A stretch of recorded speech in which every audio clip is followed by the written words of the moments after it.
Hello বন্ধুরা, এই গরমের দিনের একটা ছোট্ট মিনি ব্লগে তোমাদের সবাইকে স্বাগত। ভাবছো তো ট্রেনে করে সাত সকালে কোথায় যাচ্ছি? সকালে বেলায় গেছিলাম মাকে নিয়ে ডাক্তারের ওখানে, মানে শ্রীরামপুরে, যেখানে মায়ের ডাক্তার দেখাই। ওখানে মাসে মাসে রক্ত পরীক্ষা হয়, সেটার ডেটই ছিল।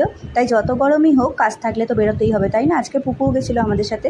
তো রক্ত দেওয়া হয়ে যাওয়ার পর, মানে খালি পেটে গেছে বলে মাকে বাইরে একটু চিড়ে ভাজা চা খাইয়ে নিলাম, আর আমিও নিয়েছিলাম চা। পুকু খেয়েছে লস্যি আর চা। এই রোদ্দুরে গরমে ফিল লাইক যেখানে 41-42 হয়ে যাচ্ছে, সেখানে চায়ের সম্বন্ধে কত কিছু কাপের মধ্যে লেখা, সেটাই তোমাদের সাথে শেয়ার করলাম। চা হলো একটা অনুভূতি। সত্যিই বাঙালিদের জন্য গরম হোক আর ঠান্ডা, চা কিন্তু যত রোদে পুড়ে ছাই হলেও খাবে। ট্রেনে আসার সময় খেয়েছিলাম এই আমপোড়া শরবত, বেশ ভালো ছিল।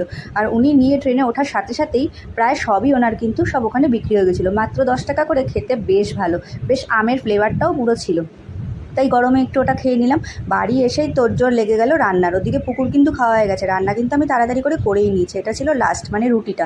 মা রুটি খাবে, আর ওই যে পুকুর খেয়ে বেসিনে থালাটা রাখতে এসছে। পুকুর যেহেতু খাওয়া হয়ে গেছে, রুটিটা বাকি ছিল, তাই রুটি করলাম। আর কী রান্না করলাম চলো দেখে নাও। আজকে বাজার যাইনি, ঘরে যা ছিল তাই দিয়েই রান্না করেছি। অল্প একটু চিংড়ি মাছ ছিল। গরমে আমার অবস্থা দেখছো, ঘেমে এইভাবে কতক্ষণে রান্নাঘর থেকে বেরোবো ওটাই ভাবছিলাম। চলো দেখিনি কী রান্না হয়েছে। ভাত পুকুর খাওয়া হয়ে গেছে, ওতে আছে উচ্ছে আলু ভাতে, আর এখানে আছে উচ্ছে কুমড়ো ভাজা একটু, আর উচ্ছে ভাতেটা খাবে মা।